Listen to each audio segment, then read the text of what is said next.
barged in, yelling that the fight was happening in the boxing gym. Sophie's face creased with worry. Victor jolted awake at the mention of Brock's name. Their eyes met, a serious intensity passing between them. The teacher interjected, reminding everyone that this was a sanctioned sporting event. Our protagonist decided to confront Brock, questioning if this whole situation stemmed from being knocked down as a child. He accused him of being a sore loser, but this only fueled Brock's impatience.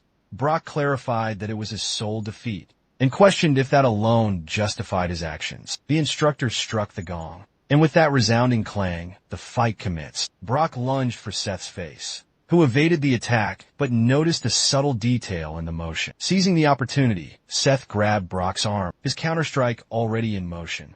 He delivered a swift knee to Brock's stomach, simultaneously yanking him down by his neck. After being felled, Brock struggled to rise, gasping for air, but Seth showed no mercy, landing a brutal blow to his neck, sending him crashing down once more. The onlookers were awestruck by the display, as Seth remained standing triumphant over Brock. Our protagonist turned to the instructor, inquiring if he wasn't going to initiate the count, but he was met with the response that there was no need for haste. Seth's concern spiked as he turned to see Brock struggling to his feet, nearly upright. Brock managed to stand, completely winded, his gaze fixed on Seth. The crowd erupted, for the fight was just getting started. The class president arrived at the gym.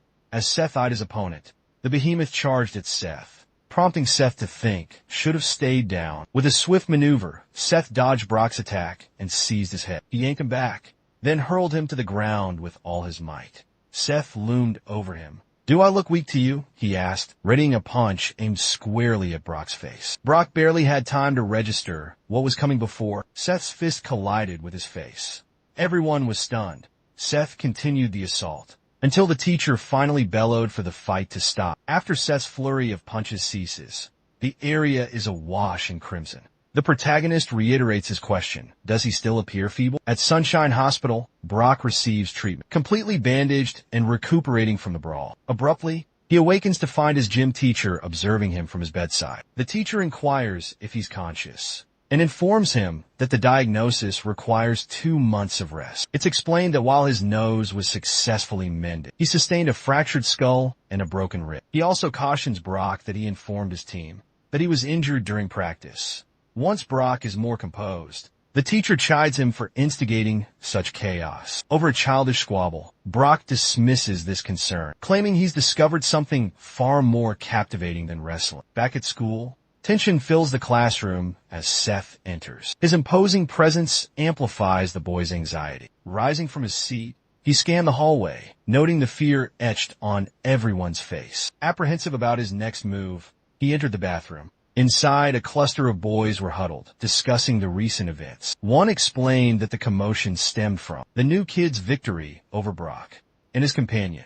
2 other classmates expressed disbelief until their eyes darted nervously towards the bathroom entrance. Seth approached, politely requesting them to step aside. Instantly, they extinguished their cigarettes and hurriedly left. Victor strode in, stopping beside Seth, inquiring if he was available. After school, he seethed, declaring Brock was his intended target, and challenged Seth to a one-on-one fight in the boxing ring. That evening, Victor waited impatiently by the ring, tossing his belongings beneath it. He retrieved boxing gloves from his backpack, his mind flashing back to his humiliating defeat at Brock's hands, and how Seth had effortlessly finished him off. Victor becomes infuriated with himself, realizing his fear of Brock. Hours tick by, and Seth is a no-show. Victor's irritation grows as he continues to wait. Meanwhile, at the Sunshine Group headquarters, Seth is swamped, buried under a mountain of paperwork. He attempts to excuse himself, claiming a prior engagement with a friend, but his uncle refuses to let him leave. Seth insists, explaining that his friend is still waiting. Patiently, his uncle remains adamant, and a dejected Seth can only stare back in disappointment. The following day, Victor is relentlessly immersed in intense boxing training at the gym. His workout continues until a man approaches, cautioning him against overexertion. After all, he doesn't have a fight scheduled. Victor retorts that he must maintain constant preparedness. The man attempts to reason with him, arguing that boxing offers limited rewards. Switching to MMA would be far more lucrative, he suggests. But Victor clarifies that financial gain isn't his motivation. The man is rendered speechless, He reassures him, saying it's all right and reminding him of a promise made, the vow to become a world champion. He emphasizes his unwavering commitment to that goal. He then attempts to soothe the man, suggesting they secure a fight soon before heading off to school. As Victor departs the gym, a black car pulls up. Several men emerge and approach the man, proposing a purchase of the building. They offer a fair price for the property. Upon arriving at school, Victor enters his classroom to find Seth sprawled across a desk. The sight of him irritates Victor, as he recalls the previous day's altercation between Seth and Brock. He kicks Seth's chair, jolting him awake. Glancing at the clock, he grumbles that it's not even 7 a.m. yet. Seth turns and spots Victor looming over him. He questions Victor sarcastically if he thought ditching him and making him wait was amusing. Victor retorts that he was occupied with numerous tasks, and that explains his absence. Victor is baffled by this work anecdote, while Seth stifles a yawn, clearly exhausted. He attempts to intimidate Seth, warning him against attempting another escape that day. But suddenly, the protagonist springs to his feet with a spark of excitement, demanding to know why Victor assumes he arrived at school so early. Our protagonist clarifies, asserting that he's not one to back down from a challenge to a fight. This declaration infuriates Victor, who angrily cracks his knuckles in anticipation. Without hesitation, Victor lunges forward, aiming a blow at Seth's face. Our little monster remains motionless, absorbing the punch without flinching. Victor hears the protagonist's nonchalant comment about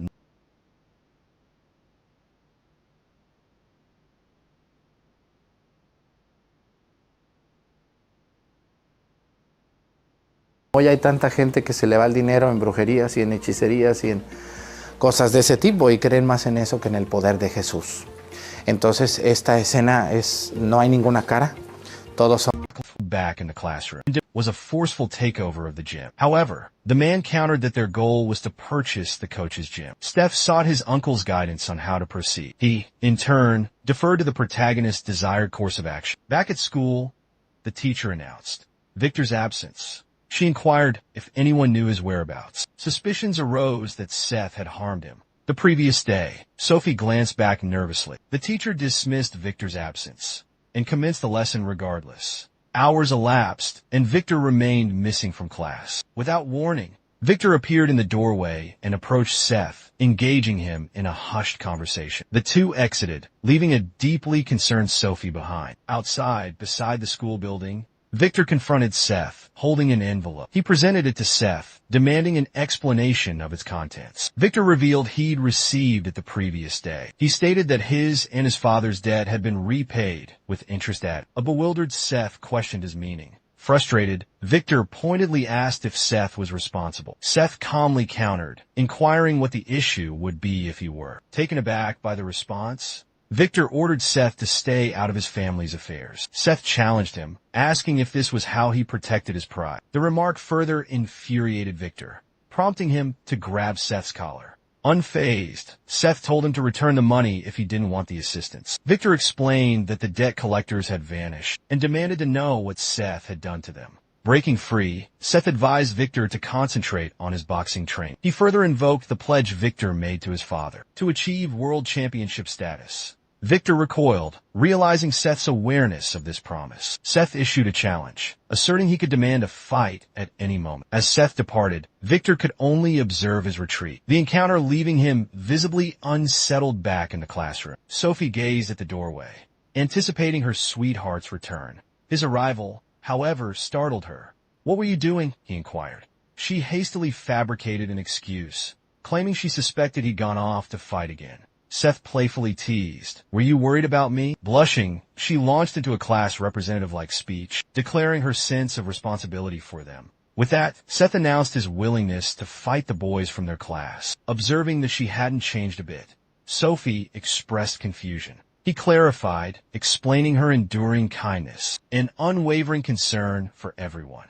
As he departs, Sophie observes his retreat while a hidden figure watches them both from a distance. Irritated by Seth's familiarity, the council president remarks he should learn his place in a traditional Japanese house. Derek sits patiently in a desolate room. A man, his kimono loosely draped, revealing a tapestry of tattoos, requests entry. Within the adjacent chamber sits the head of the Sun-2 Onikai gang, Maduki. Upon entering, Derek lowers his head in a deep bow, expressing his remorse to the leader. Maduki simply states his profound disappointment in his subordinate. Derek apologizes profusely, pleading for another opportunity to redeem himself and complete his assignment. He argues that since the heir's identity remains unverified, they could seize control of Sunshine with the gang's assistance. Suddenly, Rishin shatters his pipe, smashing it against the floor with tremendous force. Rishin exclaims in approval, having heard of the heir's youth. He muses that despite the heir's young age, he was still the heir and needed to proceed with greater caution. He then explained that they should try to identify the heir's vulnerability. Since he wasn't yet an adult, he must have a weakness. Derek's mind began to replay moments he'd witnessed between Seth and his mother after his father's passing. He believed he had pinpointed a potential weakness. But the gang leader interjected, emphasizing the need for a calm and calculated approach. Failure was not an option this time. A group of boys, led by a still recovering Gabe, suddenly barged into the protagonist's room. Gabe, still on the mend, immediately bellowed at everyone, demanding to know the newcomer's identity. Seth introduced himself. Gabe glared at him, angrily questioning if he was the one who had defeated Brock. He then ordered Seth out of the room. But this time, Seth stood his ground, retorting whether they thought he was a dog, to come running at their beck and call. This infuriated Gabe. Just then Victor arrived, commanding Gabe to move aside. Recognizing Victor, the other boys exchanged worried glances. Gabe, however, flew into a rage. Suddenly, Sam bursts into the room, ordering everyone to leave the new kid alone. He then casually mentions he's planning to join the judo club, leaving everyone utterly bewildered. The two begin to bicker, as Seth continues to watch the unfolding drama with growing confusion. Just then, another student appears at the doorway, assuming they have visitors. He glances down the hallway and spots a cluster of people approaching. It's the leader of the Moon Club, Damian-cha. He immediately berates the student at the door for being there. The student turns out to be the head of the Kennel Club, Scott Choi, who has also brought a posse of students with him. Amidst the chaos, Seth nervously adjusts his hair, his eyes questioning what on earth is going on. Witnessing the escalating situation, Sophie demands everyone's attention. She declares that their presence is making the entire class uncomfortable. Each person offers a hasty explanation for their arrival, but Sophie promptly kicks them all out of the room. After shutting the door, she turned to Seth, suggesting he could finally relax. However, she'd overlooked the main entrance where the others were attempting to re-enter. Ignoring Sophie completely, everyone swarmed Seth again, urging him to join their sports clubs. While Seth pondered how to handle the situation, Sophie frantically tried to evict them from the room. Just then, the physical education teacher arrived, scolding everyone after a moment of stunned silence. The teacher claimed to understand what had transpired and instructed everyone to return to their own rooms. Figuring they wouldn't accomplish much else, everyone filed out of the room. As he left, Gabe threatened to return later for a conversation. The teacher summoned Seth to the counseling room. However, even in the counseling room, Seth remained bewildered. The teacher suddenly recalled the school's athletic focus and attempted to persuade Seth to join a sports club. Seth was perplexed by the proposition until the teacher remembered Brock. He explained that Brock, during his freshman year, was just like Seth, highly sought after by every club and team. That is, until he got involved in that brawl. Our protagonist understood the teacher's implication. He was trying to prevent Seth from stirring up trouble. I appreciate the concern, Seth replied, but I'm already quite busy. He added that he didn't have the time to commit to sports. The teacher, clearly irritated, questioned how a first-year student could possibly be so occupied. He assumed Seth was merely joking. I'm more involved than I appear, Seth countered. He pointed out that the students being scouted should be the ones present, not him. The teacher was left speechless. Seth then requested that the teacher tell the other students to leave him alone. I don't run from fights, he firmly stated. Meanwhile, Jason eavesdropped from behind the door, later grumbling about Seth's arrogance. Jason then made his way to a deserted building on campus, where a group of boys had congregated to smoke. A boy is awestruck by the student council president's presence. He inquires about the president's purpose. The president responds that he requires their assistance in eliminating someone. As the day concludes, Seth departs from school, heading towards his vehicle, while traversing a narrow passageway. An individual materializes from behind, wielding a wooden plank and striking him. After a period of time, Seth gradually regains consciousness. He finds himself before the person Jason had been conversing with. The boy grins and initiates a conversation, while Seth, with his injured head, gazes at him. As he struggles to his feet, the boy with the wooden plank delivers a blow to his back. Then, Seth fixes him with a stern glare, his annoyance with the protagonist evident. "Look," one of the boys from the classroom remarks, "he appears remarkably frail for someone who vanquished Brock." Another boy cautions him against being disrespectful. Rising to his feet, Seth declares, "This is a rather intriguing predicament." "I'd love to. I'm starving," she enthusiastically replied. "Do you like spicy food?" Seth inquired. Between giggles, the girl inquires, "Who wouldn't? Is that place truly that amazing?" Their conversation continues to flow. As the sun dips below the horizon, the protagonist's car pulls up to the school. A figure approaches the vehicle while the driver waits patiently. A knock on the car door breaks the silence. Recognizing the visitor, the driver begins to lower the window. "What's up? What if the boss finds out?" he asks nervously. The enigmatic man dismisses his concern. "Don't worry, it's the new student, June Kim, who reveals, our boss is out on a date." Utterly bewildered, Robbie struggles to grasp the meaning of his words. Abruptly changing the topic, the student asks if he has a cigarette. Exasperated, he requests a cigarette, complaining that pretending to be a student